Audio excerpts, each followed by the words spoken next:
everyone. Welcome to the R Plus Canine podcast. My name is Connie Moss, and today I'm talking to you about why you should not let people pet your dog and what you can do instead. All right, let's talk about this. This is a good one. Why, first of all, do we even take our dogs out in public? Well, it's usually the obvious reasons, right? They keep us company. We love taking our dogs out with us to run errands. Maybe you're just getting your dog out of the house and it's a little enriching for the dog. You know, you get them out of the house, they get to check stuff out, smell new smells, see new things. Or maybe it's a working dog, it's a service dog, for example. Perhaps there's a practical reason. You're going to fit a new harness on your dog or a collar, so you're taking your dog to the pet store. And maybe you're also just running errands to or from other places on your way to the vet or the groomer. Different reasons we might have our dogs out and about. I want to just say there's a culture here in America that we are really into petting and talking to other people's dogs that don't belong to us. I have lived in another country for many years and I've traveled around the world. I've been to a lot of different countries, and I have to say, in America, we just really love our dogs. We love them a lot, and we enjoy other people's dogs, even if those dogs don't necessarily enjoy us. And in America, it's a very common practice for people to walk up to a dog they don't know and want to pet it or talk to the owner, and in the process, talk to the dog or pet the dog. In a lot of countries, especially if you are, let's say, out in the countryside and you're in a pub in England, for example, you may find that if there's a dog in the pub or many dogs in the pub, if they allow dogs, nobody's really paying attention to those dogs. They're sleeping usually. Nobody's really focused on the dogs. The dogs are minding their own business. They're not even soliciting attention for the most part, and nobody's giving them attention. That is really the better thing. Everybody is just coexisting and not really doing a lot of interacting. That's really, in my opinion, the perfect scenario. But if you go to major cities in other countries as well as in America, for example, New York City, people are better about this. I guess maybe because they see more dogs in an urban setting and people are a little more savvy about it and they don't always necessarily pay attention to dogs. So, it's a cultural thing here in America. I get it. It's okay. It is who we are. I admit I want to pet people's dogs too. So let's just look at this from the dog's point of view. Just briefly, a dog is walking, let's say, through a farmer's market. There's a bunch of strangers walking around them. There's probably children moving or making noises, and if they're not used to children, that can be alarming. There'll be strange smells or sights or sounds. This can all add to a dog's stress, especially if a dog isn't particularly sociable.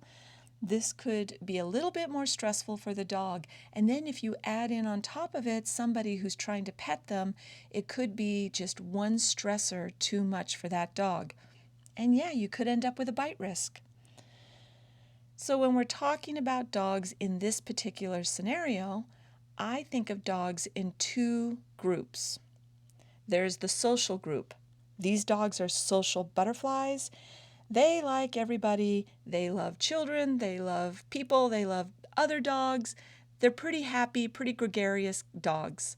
That's wonderful, right? We would all love to have a dog like that. I wish I did. I've dealt with reactive dogs for a while now that I've lived with, and it's hard. So the idea of having a gregarious dog would be wonderful. However, these dogs can be a bit overwhelming sometimes for other people or children or other dogs.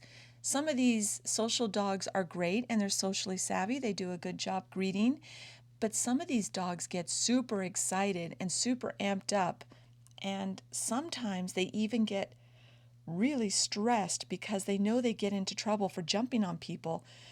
So the whole greeting a stranger comes with a whole lot of baggage. It's like, oh, I really love this person. I really want to say hi to this person, but I know I'm going to get in trouble. I'm going to jump on them and I'm going to get in trouble, but I really want to say hi. So this creates some anxiety for some of these dogs. So you have that social butterfly group who can be overwhelming, some of them, for other people and children and dogs. The second category I think of, all other dogs. That's a big category because it's normal for a dog to not be social. It's normal to not be a social butterfly. If you have a social butterfly, that's awesome. You're really lucky. We call those unicorn dogs because they are that rare sometimes. But most dogs fall into the second category.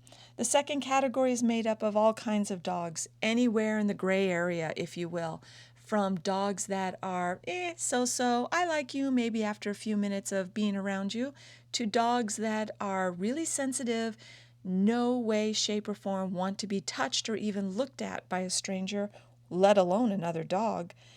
Those dogs we really don't want anybody to touch. They could become concerned or overwhelmed and, once again, becoming a bite risk. So if we look at these two groups, the social dogs, I just want to add a few notes in there. What do you do with these dogs? Well, these dogs, you teach them to wait. When somebody walks up to you, you want to teach that dog to sit politely and wait while you're talking, or stand by your side, but do not move towards the person or the children or the other dogs that are approaching or talking to you or a part of your immediate area. Not everyone likes dogs, right? So you don't want your social dog to go running up to somebody who maybe is afraid of dogs or a child who is afraid of dogs. But here's the cool thing. If you can teach them to be patient and the person wants to pet your dog and it's okay and it's safe to do so, then you can teach your dog, okay, say hi. And then the dog can get up and move towards the person and be pet. And you can still cut the interaction short at any point by teaching your dog, let's go, which just basically means, all right, we're done. And I would even toss a few treats behind me away from whoever's petting my dog so that my dog moves away from them and I can also follow my dog's momentum backwards away from the person. And that buys a little distance between my dog and that person, and I can then say, oh, thanks for petting them, that was really sweet, and then be on my way.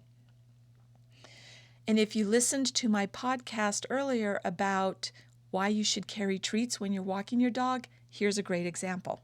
So that's a good use for your treats. Now let's look at the other category, all other dogs. This is the big gray area category, and this is a tough one. You need to advocate for your dog, for dogs that are in this group. You need to teach them the same thing, which is wait, sit with me, or stay next to me and don't move towards the dog or the person or the child.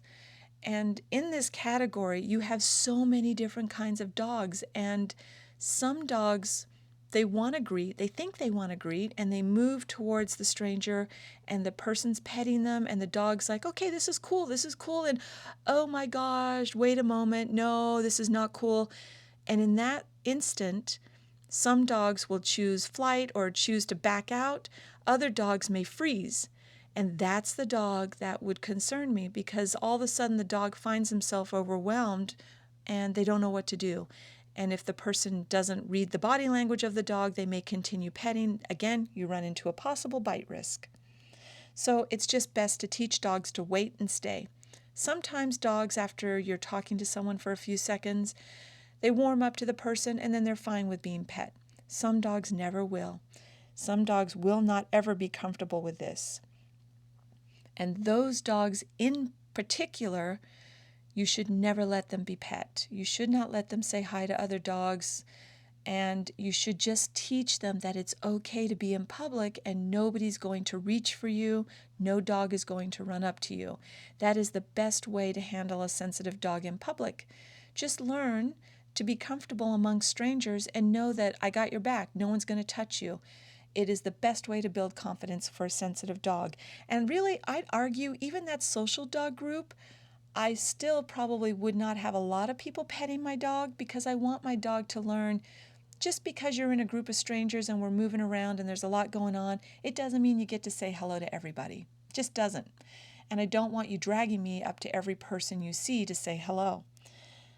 But most importantly for those sensitive dogs, again, just help them build confidence in the public around strangers by advocating and saying, I'm sorry, you can't pet my dog today, he's too shy, or I'm in a hurry, or I'm sorry, we're training right now, and nobody can pet him. Those are all the excuses I use when people want to pet my dogs if I feel that it's not a good idea. So what do you do when somebody is petting your dog anyway? Because people sometimes feel a little entitled, or they get carried away with a cute dog and they're not thinking and they just reach out, and at the same time they're reaching out, they're saying, "Oh, can I pet your dog?" And the hand's already on its way to your dog's head. So, yeah, those things happen. It happens a lot. So you've got some choices here depending on your dog. You can tell the person no and say, "I'm sorry, no, we're in training." And then you can quickly toss a little handful of treats behind you and move your dog away from the person, and then follow your dog backwards, getting some distance between you and the stranger. "Oh, I'm sorry, we're in training right now and he's not allowed to say hello to anybody." And even if it's a social dog and you just don't want them to do it, you can use that technique. That's what I do. Sometimes they've already got their hand on your dog. If your dog's okay with this, you can allow the petting for a few seconds, maybe 3 or 4 seconds, and say, "Oh, that was great, thank you." And then you can toss the treats behind you, and then you can say to your dog, "Oh, treats, here we go, let's go," and toss the treats. This will teach the dog to turn around and leave the person and go after the treats. And again, you can create distance and you can end the interaction at that point. So when I do this, and I've done this a lot with people, with my client dogs as well as with my own dogs, once in a while, you get somebody who is genuinely hurt when you say no, they can't pet your dog. And if they're children, I mean, that hurts all of us. The kid just looks heartbroken because they can't pet the cute, fluffy little chihuahua. And literally, they almost look like they could cry sometimes. So what I do in this instance, and this goes for the grown-ups too, not that they're crying, but that they look a little hurt because they can't pet your dog. If you care about that person's emotions, if you're in that mind space that you can deal with it at that point, I usually go with this. I tell them, "No, you can't pet my dog. She's in training, but you can help us with training." And I don't even ask for their help. I just start doing it, because if you right away go into action, they feel like they have something to do and then they stop trying to reach for your dog. So I'll say, "You just stay there, don't move." And my dog is just learning how not to say hello, because my dog is either sensitive or super social, jumps on people, and she's learning how not to do that. And then I will treat my dog. Again, if you've got treats in your pocket, I will treat, treat, treat, treat, one after the other, and they can see I'm actively training. And I might do that for about 10 seconds, 15 seconds, and then I'll toss that little handful of treats to create distance away from the stranger behind me. And I'll say, "Oh, that was awesome. Thank you so much for doing that. That was a great training opportunity for us." And even really before they can say much, I'm like, "Thank you, bye." And I turn around and head away. That is a good way to get a child involved without breaking their little heart, because they can't pet your dog. And they feel like they did something. They got to interact with your dog in some way. And if your dog is super social and if they can maintain the sit, you can even hand a treat to the person or the child as long as they can follow direction. And you can say, "Okay, that was great. Here, you can throw this treat at my feet and the dog will eat it." And they'll do that and your dog will eat the treat. "Oh, thanks, that was awesome. Thanks for your help with training. I appreciate it." And off you go. That's how I handle the people who get hurt when I tell them no. So to wind up, one last thing, if you're thinking about petting someone's dog, just don't. Don't do it.